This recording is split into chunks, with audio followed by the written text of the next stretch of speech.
থেকে এখন এটা ট্রান্সফার হয়ে গেছে সুফিইজমের মধ্যে। তো কয়লা দেখলেই ময়লা, আর ময়লার মধ্যেই কারামতে মৌলা, বলে নাউযুবিল্লাহ। আকাশে আল্লাহ, বাতাসে আল্লাহ, পানিতে আল্লাহ, আগুনে আল্লাহ, আল্লাহ আল্লাহ। এরপরে জজবা এসে গেল, জিকির শুরু হয়ে গেল, টাল মাটাল অবস্থা।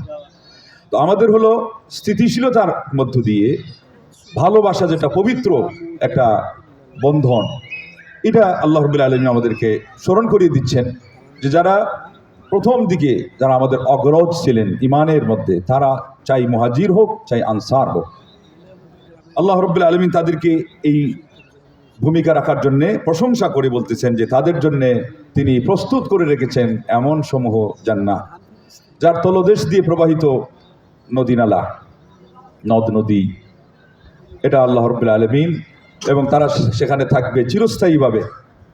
আল্লাহ রাব্বুল আলামিন এটা বলার পরে বলছেন এটাই হলো মহা সাফল্য। তাইলে সাহাবায়ে কেরামদের জন্য আল্লাহ সাফল্যের ঘোষণা দিয়েছেন।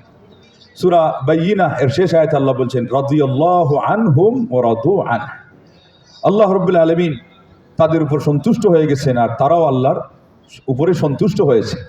তারা যে সন্তুষ্ট হয়েছেন এটা হলো অগ্নি পরীক্ষা দিয়ে সন্তুষ্ট হয়েছেন। তারা যে সন্তুষ্ট হয়েছেন এটা হলো রক্তের নদী, সাগর, বিল বাদার, হাওর আর যা কিছু হয় এই সবগুলো অতিক্রম করে দস্ত দস্ত হ্যায় দরিয়া को ना छूड़े हमने বাহর জুলমত মে ঘোড়া দৌড়া দিয়ে হ্যায় हमने। কৃষ্ণ সাগরে উকবা বিন নাফে পর্যন্ত সেখানে গিয়ে আকাশ পানে তাকিয়ে বলছিলেন যে আল্লাহ, যদি জানতাম যে সাগরের ওপারে কোনো জনবসতি রয়েছে, তাহলে তোমার সেই বার্তা নিয়ে, তোমার নবী সাল্লাল্লাহু আলাইহি ওয়াসাল্লামের দায়িত্ব নিয়ে, তার যে রিপ্রেজেন্টেটিভ, এটার আসল যে দায়ের ভার, সেটা নিয়ে ওই সমুদ্রের ওপারে চলে যেতাম। কিন্তু যখন নিশ্চিত হলাম যে ওখানে আর কোনো জনবসতি নাই, মানুষ নাই, তাইলে এখানেই থেমে গেলাম, তা না হলে আমরা সেখানেও পাড়ি জমাতাম। এখানে জীবনের ঝুঁকি, ডুবে মরতাম নাকি না কোনো ধরনের কুমিরের সেই পেটে আমরা চলে যেতাম, তাতেই আমাদের কবর হয়ে যেত, ওটা আমাদের কোনো পরোয়ার বিষয় ছিল না। পাহাড়ে, বন বাদারে, জঙ্গলে, সেখানে কোনো হিংস্র প্রাণীর পেটে আমাদের কবর হতো কিনা আমরা চিন্তা করতাম না।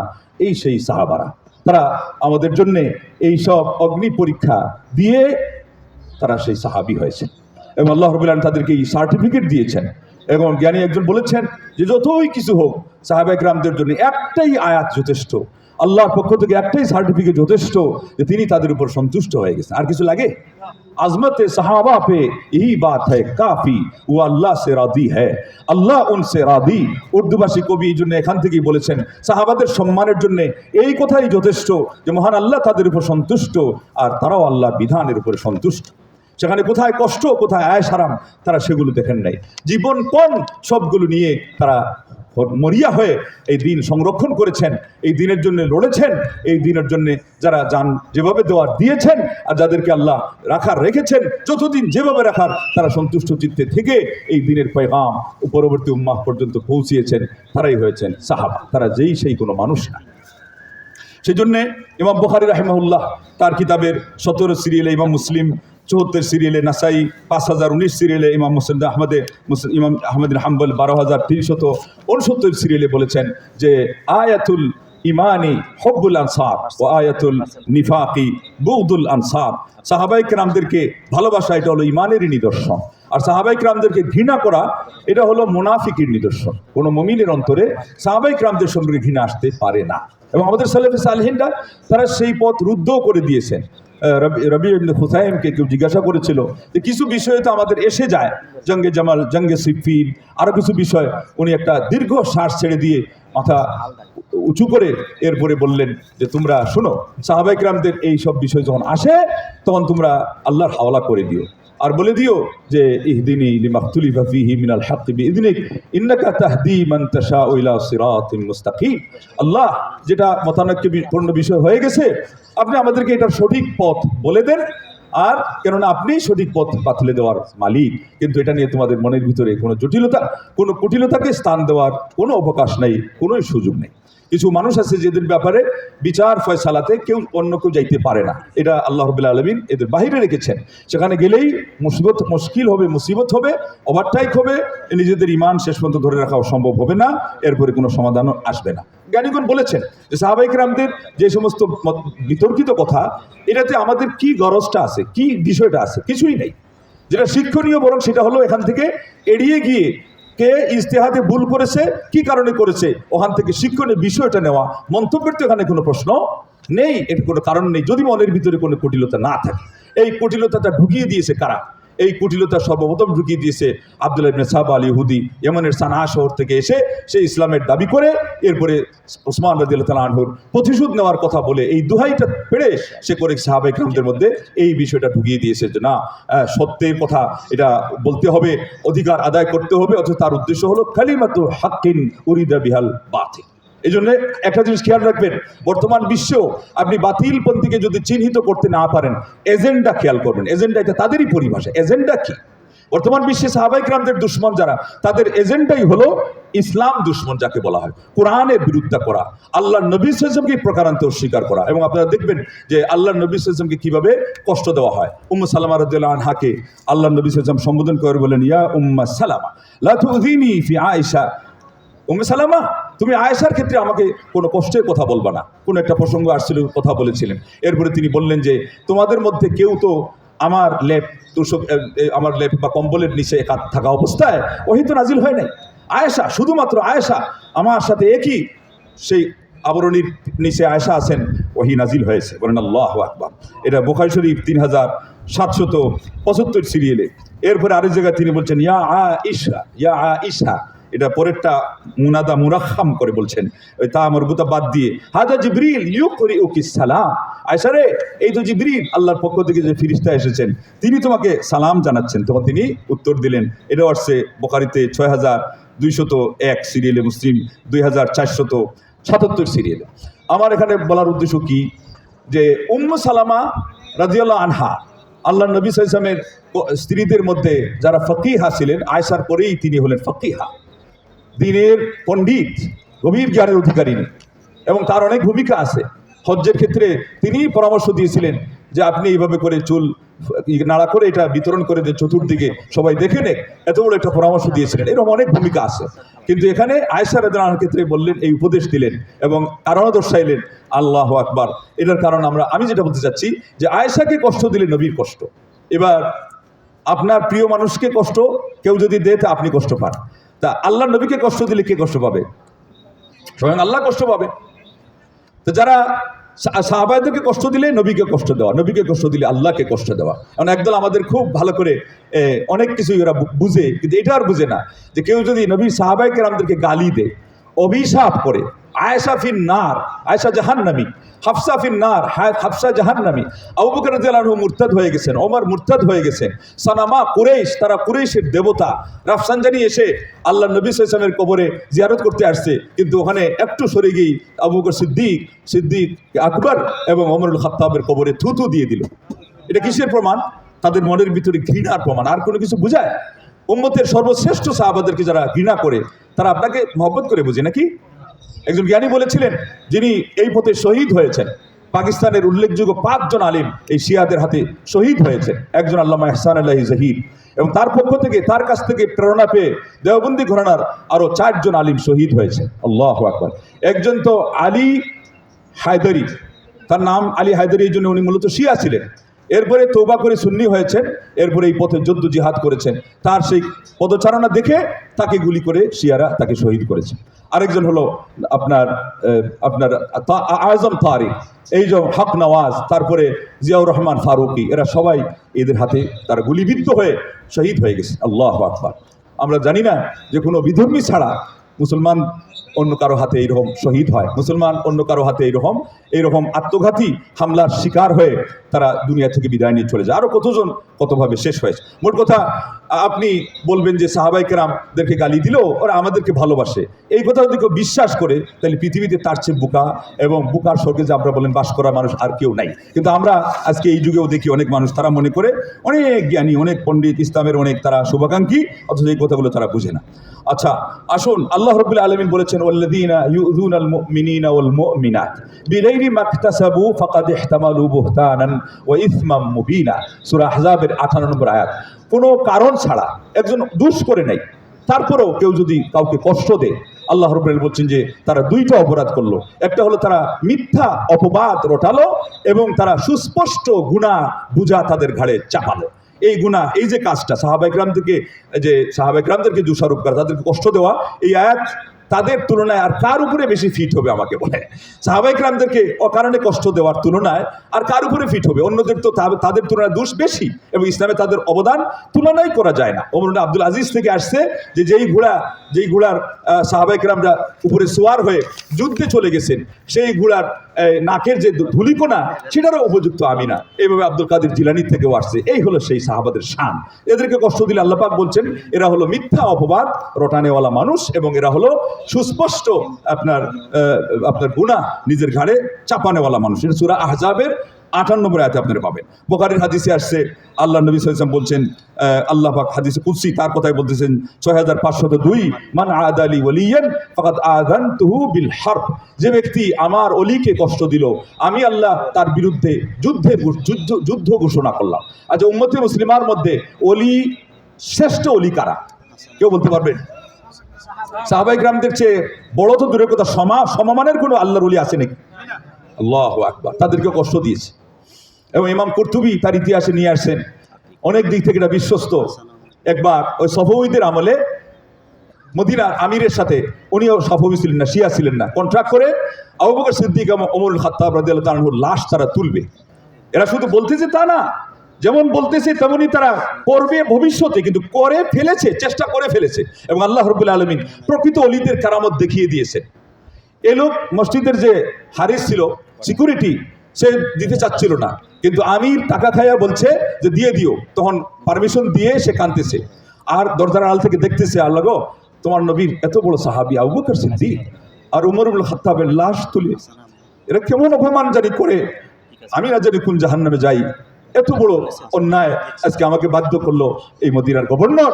সে তো বাধ্য না করলে আমি তো তাদেরকে পারমিশন দিতাম না, আমি তাদের তালা খুলে দিতাম না। আল্লাহ তুমি রক্ষা করো, তুমি রক্ষা করো, আমাকেও মাফ করো, এদেরকেও হেদায়েত করো। এটা যেটা দোয়া করতেছেন। আর উনি দেখতেছেন যে কি হয়।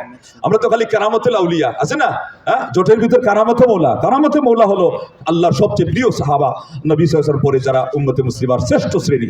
এরপরে সে দেখছে যে তাদের দুইজনের কবরের কাছে যাইতেই সারা এরিয়া থেকে এমন বড় একটা হাঁ করছে জমিন, আর 40 জন মানুষ ছিল, সবাইকে লুকমা বানিয়ে খাইয়ে ফেলেছে। আল্লাহু আকবার নাই না?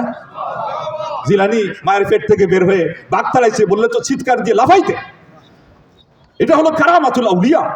প্রকৃতপক্ষে সাহাবা ইকরামদের মান ক্ষুণ্ণ করবে। আর আজকে আমাদের আশ্চর্য বিষয় হলো এই সমস্ত বাস্তব কাহিনী, এমনকি যদি সাহাবা ইকরামদের আপনার কুশপুত্তলিকা জ্বালিয়েও দেয়, এমন কিছু মানুষ আছে এরা বলে মুসলমান, এরা নাকি ইসলাম চায়, পার্লামেন্টে ইসলাম নিতে চায়। এই গাদ্দার কওমের মনের ভিতরে তেল পরিমাণ কষ্ট লাগবে না, যার বাস্তব প্রমাণ হলো এতে এত কিছু হয়ে গেল। এরা কিন্তু ইরান সম্পর্কে তো শব্দ পর্যন্ত করে না, যা কিছু মন্তব্য করে এই তাওহীদের দেশ সৌদি আরবের বিরুদ্ধেই তারা করে। কথা কি বাস্তব বলছি না মিথ্যা বলছি? এরা দেখতে থাকবে যদি এরকম ঘটনা কোনোদিন ঘটে যে মক্কাকে তারা ধূলিসাৎ করে দিয়েছে, মদিনাকে ধূলিসাৎ করে দিয়েছে, এই জায়গায় নজফ এবং কারবালাকে তারা স্থলাভিষিক্ত করেছে, এরা ওর বারবাহা দিবে এবং এরা ওদের কাছে গিয়ে তাদেরকে শাবাশি জানাবে। এবং এদের কেউ যদি এই কাজে মারাও যায়, ওরা ওদের ওখানে জানাজা পড়তে যাবে, ওদেরকে দোয়া করতে যাবে, জান্নাতুল ফিরদাউসে আলা মাকাম চাইবে। এরা কিন্তু সাহাবাদের দুশমন, এরাও দুশমন বলতে গেলে ঘোষণা দেওয়া লাগে না। চুরে চুরে হালি, এক চুরে বিয়ে করে আরেক চুরে শালি। বাংলার জমিনে প্রচুর পরিমাণে এই শিয়া প্রেমীরা আছে, শিয়া ভক্তরা আছে, তারা এখন পর্যন্ত এদের কথা বলে যে যেটা মারা গেছে, ধ্বংস হয়েছে বলে, তার মতো বলে সে শহীদ হতে চায়। পাকিস্তানের একজন আলিম বলছে সে খামিনের মতো বলে শহীদ হতে চায়। এরা যদি চিৎকার দিয়েও বলে যে আমরা সাহাবাদেরকে ভালোবাসি, এই ভালোবাসা সত্য হবে? এই ভালোবাসাকে আল্লাহ পাক গ্রহণ করবেন? আপনি লজিক কথা, আপনি যদি দেখেন যে একজন মানুষ আপনার ভালোবাসার দাবি করে, আর এরপরে দেখছেন যে সে আপনার জানি দুশ্মন, ওর সাথে তার উঠা বসা, তার আনাগুনা, তার ওই বাদাম খাওয়া, তার চা চক্রে বসা, আপনি যদি বুদ্ধিমান হন সহজে আপনি বুঝে যাবেন যে এই মানুষ আমার কি না প্রিয়র খাঁটি বন্ধু না। সাহাবা ইকরামদের সাথে এত শত্রুতা, লা ইলাহা ইল্লাল্লাহ। সাহাবা ইকরামদেরকে তার ঘোষণা দিয়েছে তারা সর্বপ্রথম এই দেশ দখল করতে চায় কেন? পরিষ্কার কথা বলেছে, দখল করতে পারলেই মক্কা মদিনাকে মেছাকার করে দিবে এবং আবু বকর সিদ্দিক এবং ওমর খাত্তাব এদের লাশ তুলে উল্টা করে তারা তাদেরকে দুর্রাপিটা করবে। কি অন্যায় করছে আমার নবী এত বড় সাহাবী বলেছেন, এই সাহাবী সম্পর্কে আল্লাহ নবী বলেছেন, ইন্না মিন আমান্নিন নাস আলাইয়া ফি মালিহি ওয়া সুহবাতি আবু বকর। আমাকে সবচেয়ে বেশি উপকার করেছে, আমার সেবা করেছে এই উম্মতের মধ্যে সবচেয়ে বেশি আবু বকর সিদ্দিক। আবু বকর সিদ্দিক ছাড়া আমার দরজা দিয়ে সরাসরি যে কোনো মুহূর্তে আসতে পারবে উম্মতি মুসলিমার মধ্যে উমর খাত্তাব নাই, উমর ইবনে খাত্তাব না, আর কেউ না। এত বড় সাহাবী, এনাকে নিয়ে তাদের সবচেয়ে বড় ঘৃণা। তাদেরকে তারা এক বাক্যে বলেছে এরা সবাই মুরতাদ। সাহাবায়ে কেরামদেরকে যে মুরতাদ বলে, তারা আপনাকে ইমানদার মনে করে? পরিষ্কার তারা তাদের কিতাবে লিখে দিয়েছে যে এরা আহলুস সুন্নাহ, এরা মুসলমান না, এরা কাফির। তারা আপনাকে বলে মুরতাদ। আর আপনি আপনারটা শুনবেন কেন?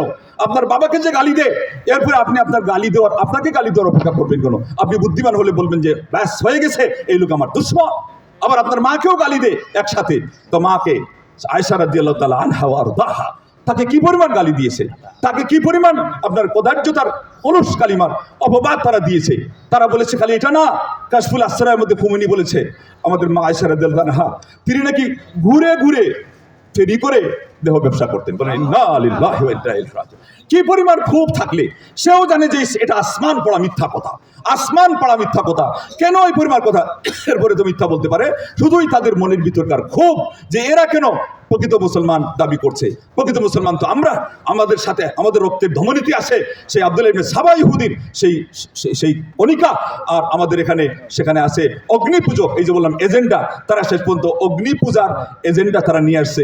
ইরানে ডজন খানিক আপনার অগ্নি মন্দির আছে। পৃথিবীর আর কোনো জায়গায় আছে কিনা আমি জানি না। রাষ্ট্রীয় সহযোগিতায় সেগুলো আপনার পরিচালনা করা হয়, এগুলোকে সজ্জিত রাখা আছে, আগুন পূজা করো। তার মানে কি প্রমাণ তারা দিয়ে দিল যে তাদের ওই যে পারস্য যে সংস্কৃতি, ওইটাকে তারা কেন্দ্র করে কাজ করে।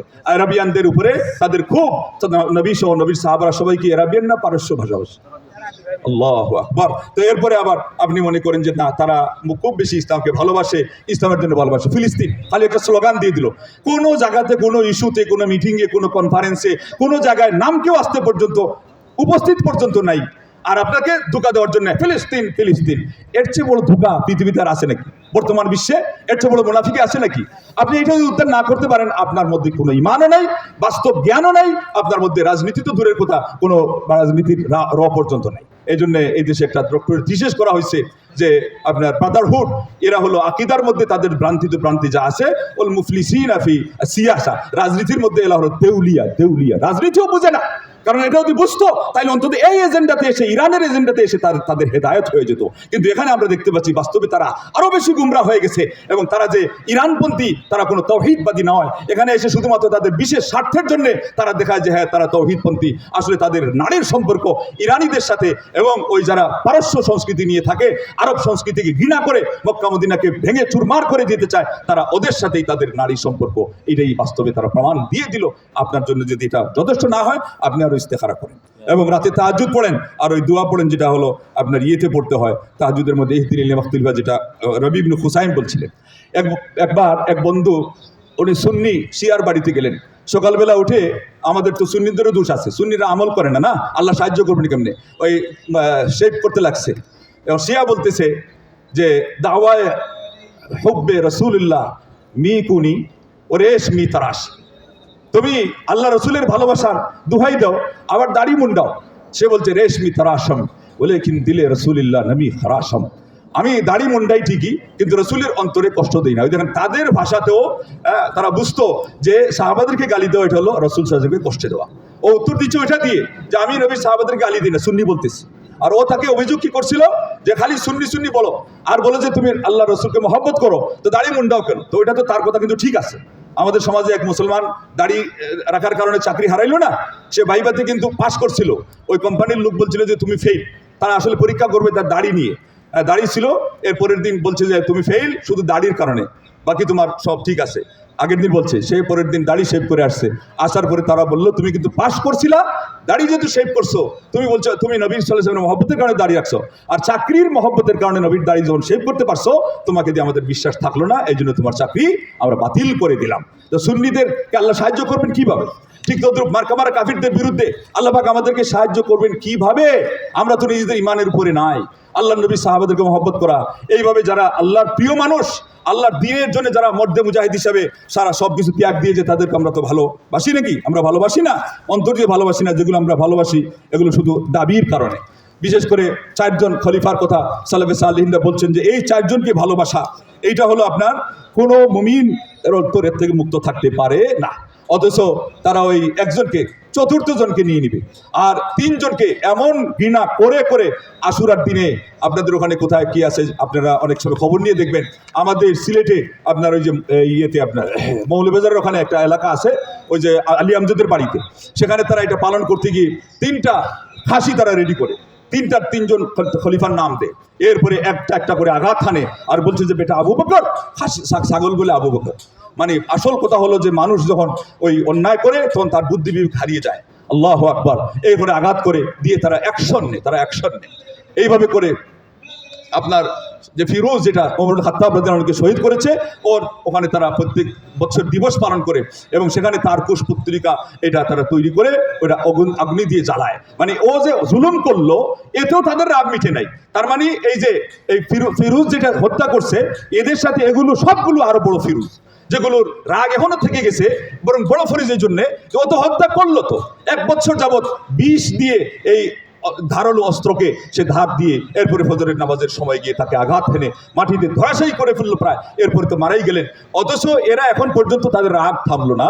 তারপরে তারা গিয়ে ওখানে দিবস পালন করে এবং তার কুশপুত্তলিকায় আগুন ধরাইয়া তারা তাদের উৎসব করে, আনন্দ উৎসব করে। আল্লাহর কি কাম, ওখানে একজন আলিম চলে গেছিলেন পাকিস্তানের, গিয়ে দেখছেন যে এখানে একটা দুর্ঘটনা ঘটেছে। ওই যে এরা অনেক কারামতুল আউলিয়া, 12,000 মানুষ ওই যেখানে তারা মাজার বানিয়েছে, এটাকে দেখবেন যে খুব কারুকার্য দিয়ে তাদের কাজই হলো এগুলো। আপনার মসজিদে নববীতে যেটা যত কারুকার্য নাই, এর চেয়ে বেশি কারুকার্য হলো হুসাইন রাদিয়াল্লাহু তাআলা আনহুর কবর। আর তারা মনে করে এটা হলো হুসাইনিয়াত পালন করার জায়গা। এখানে যে কুকীর্তি হয় এগুলো আপনারা একটু খবর নিলেই বুঝতে পারবেন। তো সেখানে গিয়ে দেখছেন যে 12,000 মানুষ, আল্লাহু আকবার, 2 দিকের পাহাড় একসাথে হয়ে গিয়ে তাদেরকে চাপ দিয়ে ধ্বংস করে দিয়ে দিয়েছে। আল্লাহু আকবার। এটা হলো আল্লাহর নবী সাল্লাল্লাহু আলাইহি ওয়াসাল্লামের সাহাবা এদের সাথে বিদ্বেষ এগুলো পোষণ করার কারণ। কিন্তু আমরা ইতিহাস ওইভাবে পড়িও না, খবরও নেই না, এই জন্য আমাদের এগুলো সম্পর্কে অনেক জিনিসের জানতেও কি থেকে গেছে, আমাদের ত্রুটি থেকে গেছে। আবু ইদ্রিস আল খাওলানি থেকে আসছে, ইমাম মাররুজি আহমদুল হাম্বল রাহিমাহুল্লাহর ছাত্র, তার ওয়ারি' নামক কিতাবের মধ্যে নিয়ে আসছেন, যে ব্যক্তি আবু বকর সিদ্দিক রাদিয়াল্লাহু আনহুকে ভালোবাসলো ফাকাদ আকামাদ দ্বীন, সে দিন প্রতিষ্ঠা করলো। যে ব্যক্তি ওমরুল খাত্তাব রাদিয়াল্লাহু আনহুকে ভালোবাসলো ফাকাদ আনারাত আস-সাবিল, সে ব্যক্তি তার হেদায়েতের পথকে সুস্পষ্ট করে নিল। আর যে ব্যক্তি উসমান ইবনে আফফান রাদিয়াল্লাহু আনহুকে ভালোবাসলো ফাকাদ ইস্তানারা বিনুর দ্বীন, সে দ্বীনের জ্যোতিতে নিজেকে আলোকিত করে ফেললো। আর যে ব্যক্তি আলী রাদিয়াল্লাহু তাআলা আনহুকে ভালোবাসলো, আল্লাহু আকবার বলেন, ফাকাদ তামাসসাকা ও ইসতামসাকা বিল উরওয়াতিল উসকা, সে দ্বীনের মজবুত হাতল ধরে নিল। আর যে ব্যক্তি সাহাবায়ে কেরামদের সম্পর্কে ভালো মন্তব্য করলো, উনি বললেন আল্লাহু আকবার, ফাকাদ বারিআন নিফাক, সে মুনাফিকি থেকে সে পেয়ে গেল, নিষ্কৃতি পেয়ে গেল। আল্লাহু আকবার। সাহাবায়ে কেরামদের ভালোবাসা এটা হলো আমাদের দ্বীন, এটা আমাদের দ্বীনের অংশ। তাদের যে অবদান, এটাকে স্বীকৃতি দেওয়া, এটা হলো মূলত আল্লাহর নিয়ামতের শুকরিয়া আদায়ের মধ্যে শামিল, আল্লাহর নবী সাল্লাল্লাহু আলাইহি ওয়াসাল্লামের ভালোবাসার মধ্যে শামিল। এবং দ্বীন আপনি পেয়েছেন, দ্বীনকে আপনি যদি মনে করেন দ্বীন মাহফুজ, আল্লাহর দ্বীন আমাদের পর্যন্ত পৌঁছেছে, কোরআন এটা 30 পারাই আছে, হাদিস আমরা যেটা সহি এটা সহি। তো প্রথমে আপনাকে জানতে হবে সাহাবারা বিশ্বস্ত ছিলেন। আর সাহাবাতু কুল্লুহুম উদুল, উম্মতে মুসলিমা সবাই একমত যে সাহাবারা সবাই বিশ্বস্ত। সাহাবাদেরকে বিশ্বস্ত না জানলে আপনার নামাজ ঠিক নাই, আপনার রোজা ঠিক নাই, কেননা এগুলোর মূল শিকড় কোন জায়গা থেকে? আল্লাহ নবী সাল্লাল্লাহু আলাইহি ওয়াসাল্লাম থেকে সাহাবায়ে কেরামরা সনদের শুরুতে আসেন। আজকে তাদের এই সমস্যার কারণে আমি বলবো যে আল্লাহ রাব্বুল আলামিন তাদেরকে এই ফিতনার মধ্যে ফেলে দিয়েছেন। তারা এখন এই গীবত করা ছাড়া, সাহাবায়ে কেরামদের নিন্দা করা ছাড়া তাদের ধর্মই হয় না, নামাজ পরিপূর্ণ হয় না সাহাবায়ে কেরামদেরকে অভিশাপ দেওয়া ছাড়া, এবং গালি দেওয়া ছাড়া কালিমাও সুসম্পন্ন হয় না, আজানও হয় না। এই কাতিফের মধ্যে একজন এসে বলছে যে এখন আর আশহাদু আন্না আলিয়ান ওলিউল্লাহ না, আশহাদু আন্না আলিয়ান হুজ্জাতুল্লাহ বলতে হয়। হুজ্জাতুল্লাহ এটা হলো আরও শক্ত। এবং তাদের যে ইমানের রুকুন, এই ইমানের রুকুনের মধ্যে সবচেয়ে বড় রুকুন হলো আল ইমামা। আল ইমান না, আপনার তো ইমানের মধ্যে শাহাদাতান, আল্লাহকে মানা, নবী সাল্লাল্লাহু আলাইহি ওয়াসাল্লামকে মানা, তাদের হলো ইমামা। কার ইমামা? আলী রাদিয়াল্লাহু আনহুকে ইমাম মানতে হবে, ওইটাই হলো সবচেয়ে বড় রুকুন। এরপরে হলো নামাজ, রোজা, হজ, যাকাত। তারপরে তাদের মধ্যে এক গ্রুপ আছে যে কয়বার এই সাহাবীর নাম নিলে নামাজ হয়ে যাবে, সালমান ফার্সির নাম কয়বার জপলে জাকাত আদায় হয়ে যাবে। হজ হলো কি জানেন? হজ হলো তাদের এমনও কিতাবের মধ্যে লেখা আছে, হজ হলো ওই টাকা পয়সা না নিয়ে বাড়িতে থাকো, তোমার এত তো মুতা তো করতেছে, মুতা করে তাদের পোষায় না। এরপরে বলছে যে প্রতিবেশিনী, তোমার প্রতিবেশিনী, আল্লাহ নবী যেটা বলছেন যে প্রতিবেশীর স্ত্রীর সাথে মানে পাপ করা, এটা হলো জঘন্যতর থেকে আরো জঘন্যতর, কঠিন থেকে আরো কঠিন জঘন্যতর। তাদের হলো ওই প্রতিবেশিনীর সাথে যদি বেবিচারে লিপ্ত হয়, ওটা হজের সমতুল্য হয়ে যাবে, আর হজে যাওয়া লাগবে না।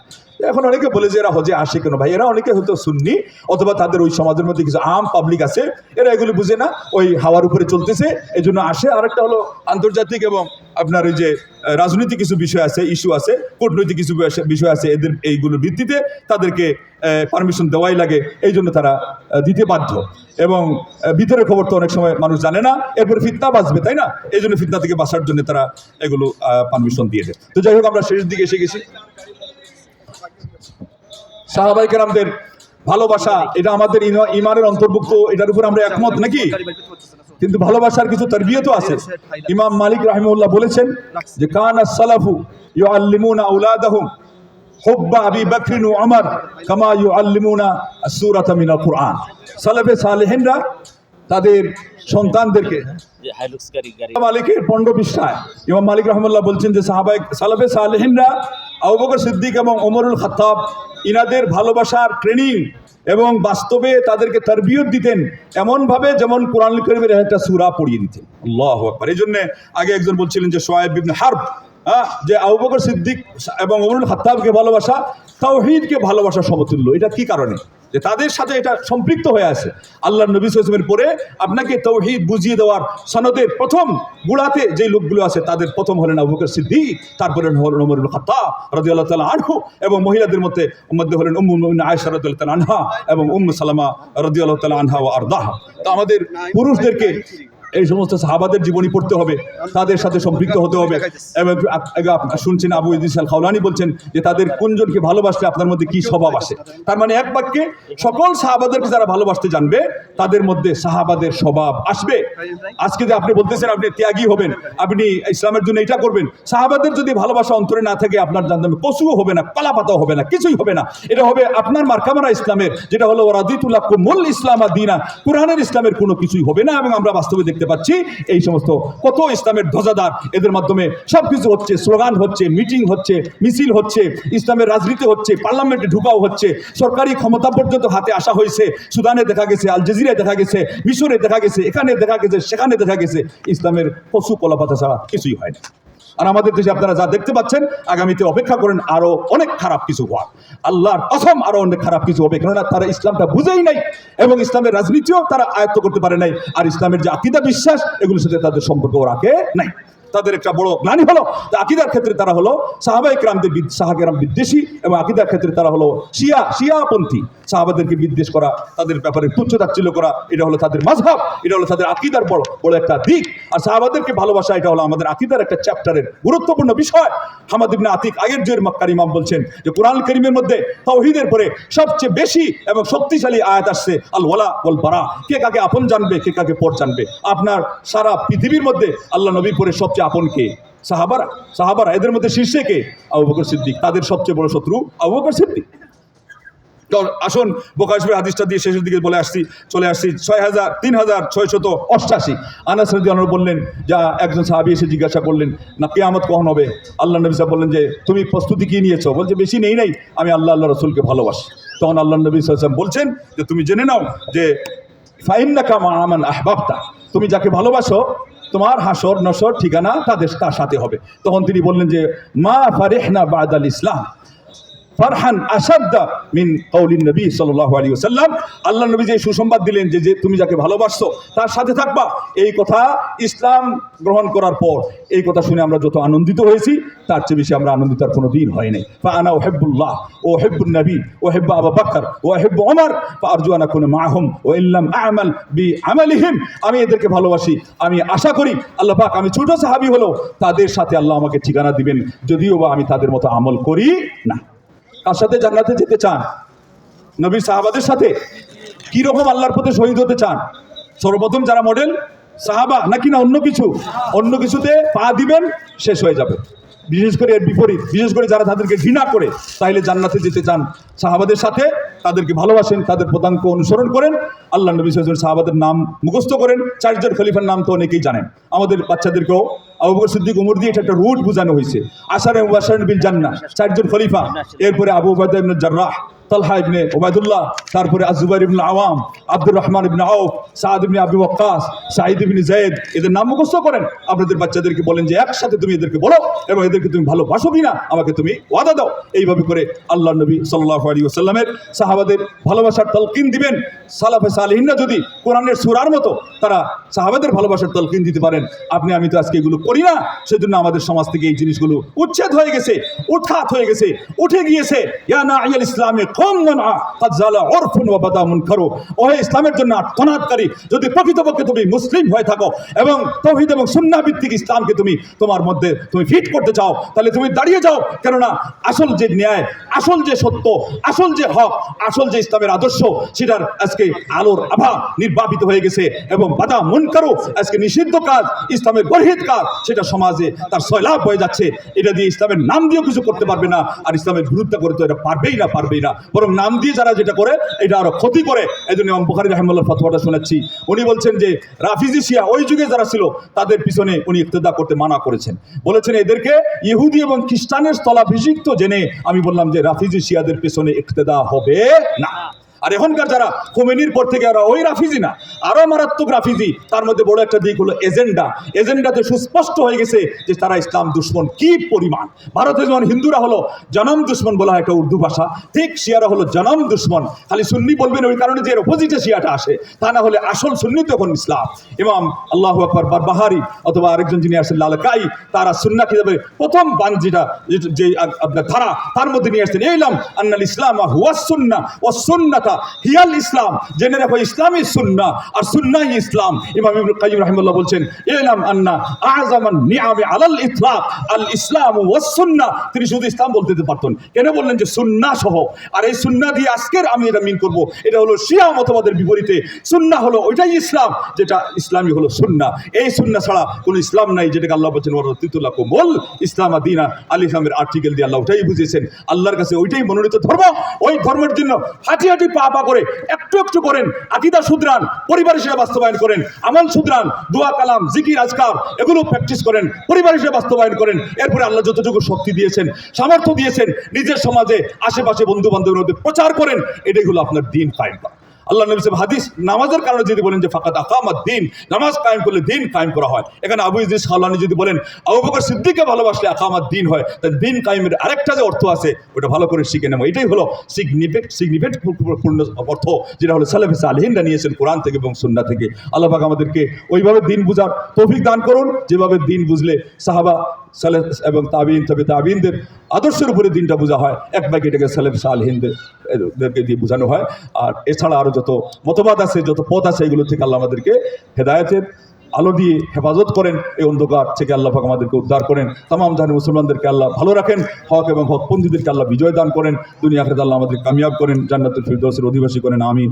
ওয়া আখিরু দাওয়ানা আনিল হামদুলিল্লাহি রাব্বিল আলামিন। আসসালামু আলাইকুম ওয়া রাহমাতুল্লাহি ওয়া বারাকাতুহু।